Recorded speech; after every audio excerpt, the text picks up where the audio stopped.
विद्यार्थी मित्रांनो, तुमची नेहमी तक्रार असते की आम्हाला अभ्यासासाठी वेळ पुरत नाही.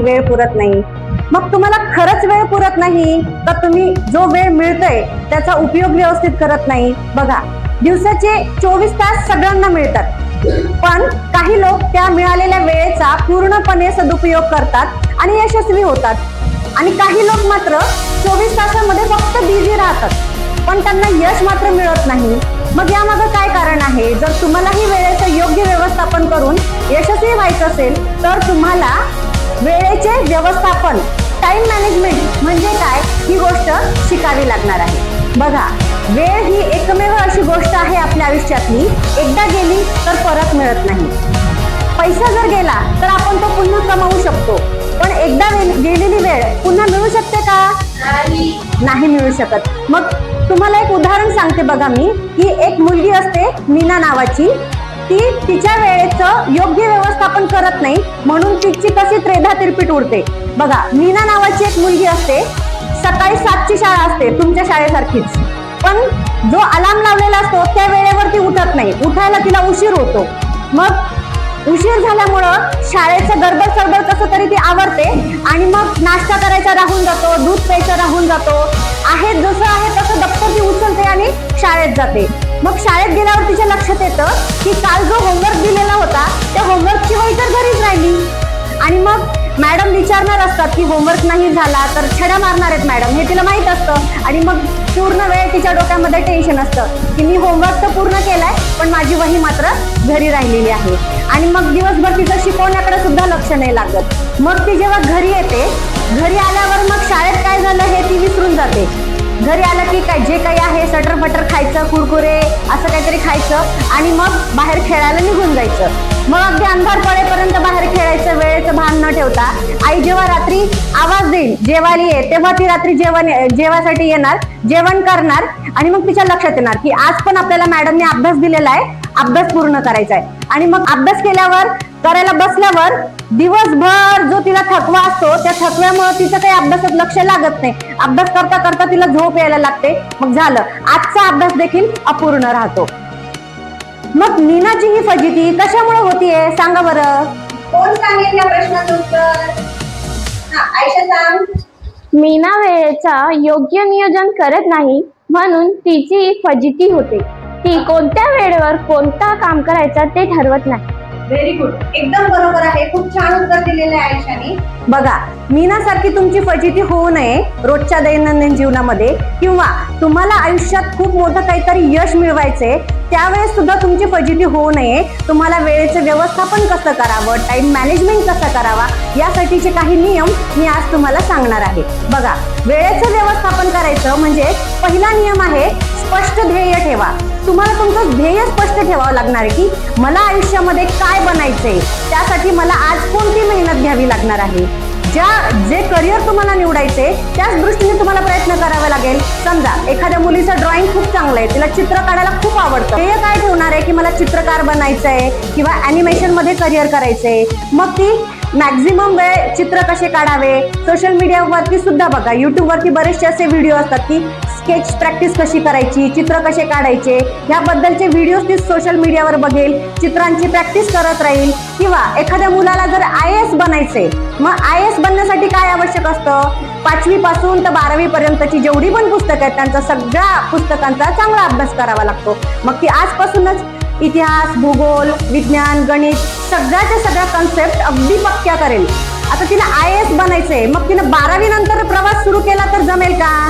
तिने जर आज ठरवलं की मला IAS बनायचंय आणि आजपासून तिने सगळ्या विषयांची तयारी केली, बेसिक कन्सेप्ट ज्या नाही समजल्या त्या परत शिक्षकांना विचारून समजून घेतल्या, तर पुढे जो तिला ताण येणार आहे तो येईल का? नाही. म्हणून तुमचं ध्येय काय आहे ते तुम्हाला स्पष्ट माहित पाहिजे. त्यानंतर ऍक्शन प्लॅन बनवा. ऍक्शन प्लॅन म्हणजे काय? To do list. आजच्या दिवसामध्ये मला काय करायचं आहे. समजा आता मीना नावाच्या मुलीचं आपण उदाहरण घेतलं होतं, मग तिने काय ठरवायचं की आजच्या दिवसामध्ये मला काय करायचंय. जर तिने टू डू लिस्ट बनवली, शाळेतून आल्याच्या नंतर माझं महत्वाचं काय आहे, उद्याचा होमवर्क पूर्ण करणे. तिच्या समोर ऑप्शन असतात, टीव्ही पाहणे, खेळणे आणि होमवर्क पूर्ण करणे. मुलं म्हणले की मुलांना खेळणं पण आवश्यक आहे, थोडंफार एंटरटेनमेंट पण आवश्यक आहे आणि अभ्यास पण आवश्यक आहे. मग टू डू लिस्ट मध्ये काय येतं बघा, टू डू लिस्ट मध्ये ज्या गोष्टी अतिशय महत्वाच्या आहेत त्या अगोदर करणं.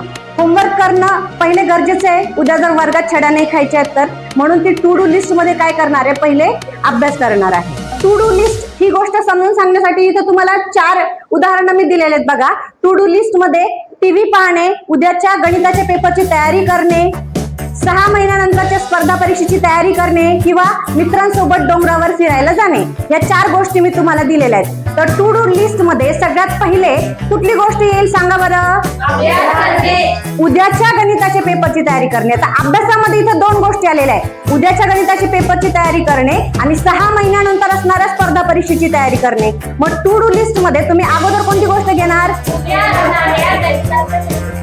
बरोबर, उद्या असणाऱ्या गणिताच्या पेपरची तयारी करणे, कारण ते लगेच उद्या आहे ना आणि स्पर्धा परीक्षा 6 महिन्यानंतर आहे. त्यामुळं टू डू लिस्ट मध्ये जी गोष्ट अत्यंत आवश्यक आहे ती 1 नंबरला येणार. त्यानंतर टीव्ही बघणे, खेळायला जाणे किंवा मित्रांसोबत डोंगरावर फिरायला जाणे.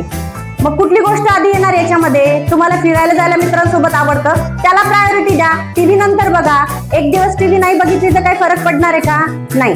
अशा प्रकारे तुमचा दिवसभराचा ऍक्शन प्लॅन किंवा टू डू लिस्ट तुम्ही तयार केली पाहिजे. त्याच्यामुळे तुमचे काय होणार, महत्वाच्या गोष्टी मिसिंग होणार नाहीत, महत्वाच्या गोष्टींना महत्व दिलं जाईल. त्यानंतर आहे प्रायोरिटी ठरवा. बघा, ही सगळ्यात महत्वाची गोष्ट आहे, प्रायोरिटी ठरवा. आता एखादी विद्यार्थिनी आहे, तिला असं वाटतं की मी सगळ्याच गोष्टीत परफेक्ट झाली पाहिजे. आज मॅडमनी चित्रकलेच्या क्लासमध्ये चित्र शिकवलं आणि चित्र घरून काढून आणायला सांगितलं, ते पण करायचंय, गणित पण सोडवायचे आहेत, झाडांना पाणी टाकायला सांगितलं आईने, ते पण करायचंय, आणखीन फिरायला पण जायचंय, टीव्ही पण पाहायची आहे, मग सगळं काही करायचंय. मग जर तिनं यादी नाही ठरवली, प्रायोरिटी नाही ठरवली की मला कुठलं काम पहिले करायचंय, तर काय होणार, तिला टेन्शन येणार. तिच्या डोक्यामध्ये येणार, हा हे पण काम करायचंय, हे पण करायचंय, हे पण करायचंय, हे पण करायचंय, कोणतं काम पहिले करू?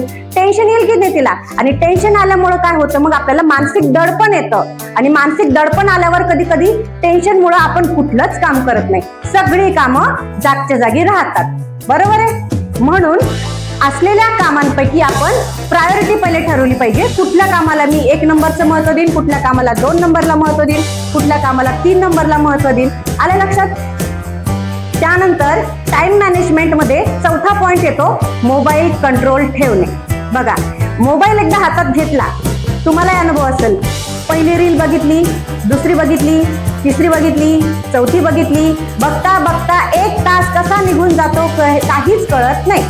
बरोबर आहे? आपण असं ठरवतो की मी फक्त 10 मिनिटं मोबाईल बघणार आहे, अभ्यासाला बसायचंय पण मी 10 मिनिटं मोबाईल बघेल, पण स्क्रोल करता करता करता 1 तास, कधी कधी 2 तास पण निघून जातात, आपल्याला समजत नाही. म्हणून जर तुम्हाला टाइम मॅनेजमेंट शिकायचं आहे तर त्याच्यामध्ये पहिला नियम सगळ्यात महत्वाचा येतो, तो म्हणजे आहे मोबाईल कंट्रोल ठेवा. सोशल मीडियावरचे जे काही नोटिफिकेशन्स असतील ते बंद ठेवा.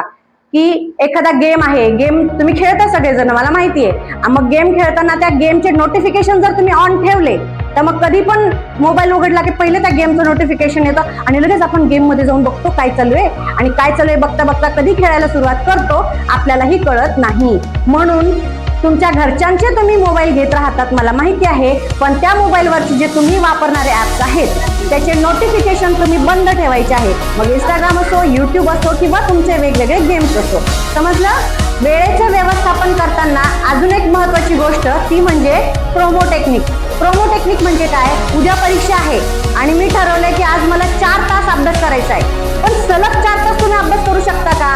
जर प्रयत्न केला की मी आता बसलो की अभ्यासातून उठणारच नाहीये 4 तास, असा जर प्रयत्न केला तर काय होतं, मध्येच आपलं लक्ष कुठचं तरी भरकटतं. बरोबर आहे? यासाठी काय करायचंय, प्रोमो टेक्निक वापरायची आहे. प्रोमो टेक्निक म्हणजे काय, 25 मिनिटं 30 मिनिटं बरोबर सलग अभ्यास करायचा आहे आणि त्यानंतर 5 मिनिटांचा ब्रेक घ्यायचा आहे. मग त्या 5 मिनिटांच्या ब्रेकमध्ये जर तुम्हाला घरामध्ये पाळीव प्राणी असेल, तुमचा कुत्रा किंवा पोपट, त्याच्यासोबत बोलायचंय, किंवा एखादं लहान लेकरू आहे त्याच्याशी बोलायचंय, किंवा घरातल्या इतरांशी बोलायचंय, किंवा बाहेर गॅलरीत जाऊन बघायचंय बाहेर काय चालू आहे.